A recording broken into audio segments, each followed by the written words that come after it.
सृष्टि बचपन से ही दिखने में सुंदर नहीं थी, लेकिन अमीर बाप की बेटी सृष्टि पर उसकी माँ जान छिड़कती।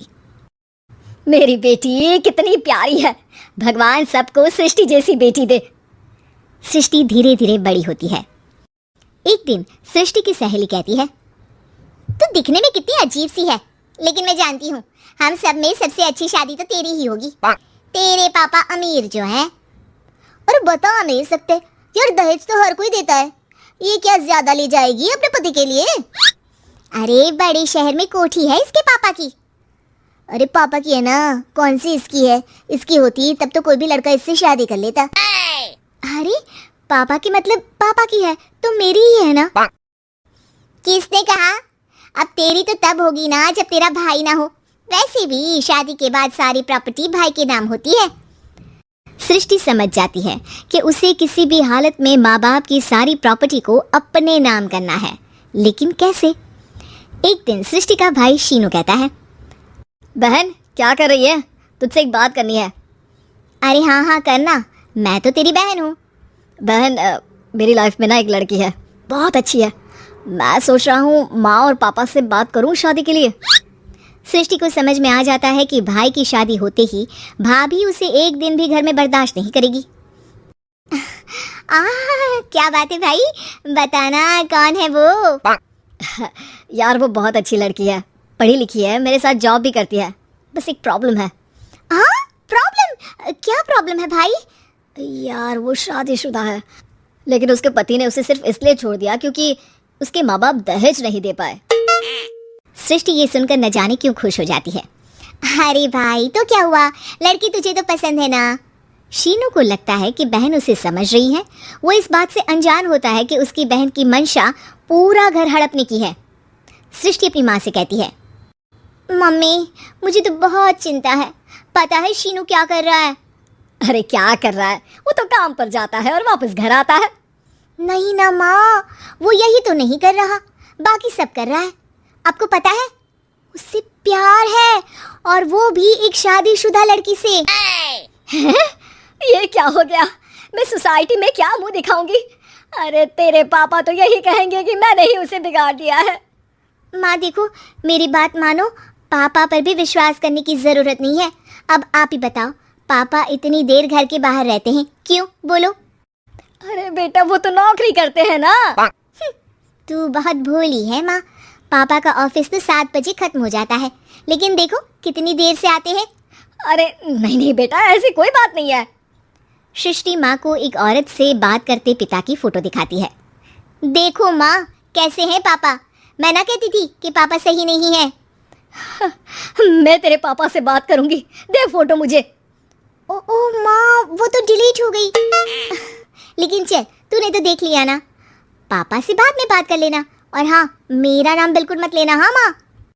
अब क्या था, सृष्टि के माँ और पिता के बीच झगड़ा होना शुरू हो जाता है। सृष्टि के मन में क्या चल रहा था कोई नहीं जानता था। एक दिन, माँ सृष्टि के लिए एक लड़का देखा है, वो लोग शाम को उसे देखने आने वाले हैं। और हाँ माँ एक खुशखबरी, मैं और पापा मिलकर एक नया बिजनेस ट्राई कर रहे हैं। शाम को लड़का आता है, सांवले रंग का। सृष्टि को तो बिल्कुल भी पसंद नहीं आता। लड़की की माँ कहती है, लड़की का चेहरा तो कोई खास नहीं, लेकिन अगर मेरे बेटे को आप लोग सेटल कर दें तो मैं उसकी शादी आपकी बेटी से करवा दूं। सृष्टि को लड़का बिल्कुल पसंद नहीं था, उसे भाई पर गुस्सा आ जाता है। लड़के वालों के जाने के बाद कहती है, माँ देखा शीनू मेरे लिए कैसा लड़का लेकर आया, न दिखाने लायक न सुनने लायक, सेटल भी नहीं, वो भी हम करे। अरे माँ मैं जानती हूँ ये मेरी शादी किसी भी घर में क्यों करवाना चाहता है। अरे कैसी बात कर रही है बहन, तूने तो देखा ना, लड़के को मैंने ही मना कर दिया तुझसे शादी के लिए। जिसने लड़का बताया था उसने उसकी बहुत तारीफ की थी। बात आई गई हो जाती है, लेकिन सृष्टि का मन शांत नहीं होता। क्या करूं कुछ समझ में नहीं आ रहा। मेरी शादी हो गई तो ये लोग पूरी प्रॉपर्टी शीनू के नाम कर देंगे, मेरे हाथ तो कुछ लगेगा ही नहीं। तभी सृष्टि को आइडिया आता है, वो किसी वकील को फोन करती है।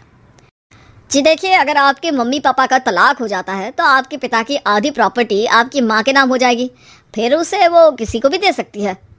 सृष्टि अब माँ को बेटे के खिलाफ भरती है।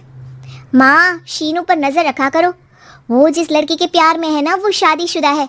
यहाँ आएगी, सारा पैसा, रुपया, जमीन, जायदाद सब हड़प लेगी। पापा का भी हाल तुमसे छुपा नहीं है।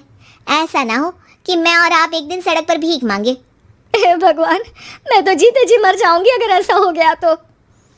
ऐसा हो गया नहीं माँ, ऐसा ही होगा। अभी समय है, आगे का सोच लो। मैं तो कहती हूँ पापा से आधी प्रॉपर्टी लेकर अलग हो जाओ। पापा की आधी प्रॉपर्टी भी हम लोगों को अगर मिल जाती है ना, तो अगले 7 जन्म सफल समझो। बेचारी माँ बेटी के कहने पर पति से तलाक लेकर अलग हो जाती है। सृष्टि अब पैसों से गाड़ी और अपने दूसरे महंगे शौक पूरे करने लगी। उसके दोस्त भी उसके पैसे इस्तेमाल करते। सृष्टि, कल तुम कहाँ थी? मैं सारा दिन घर पर अकेली थी। तो मैं क्या करूं? मैंने ठेका तो नहीं लिया है ना तुम्हें संभालने का। माँ को सृष्टि से ये उम्मीद नहीं थी। वो बैठकर रोने लगती है। वहीं उसका पति यानी कि सृष्टि के पिता आ जाते हैं। मैं जानता था कि तुम्हारा यही हाल होगा, तो आपने मुझे रोका क्यों नहीं?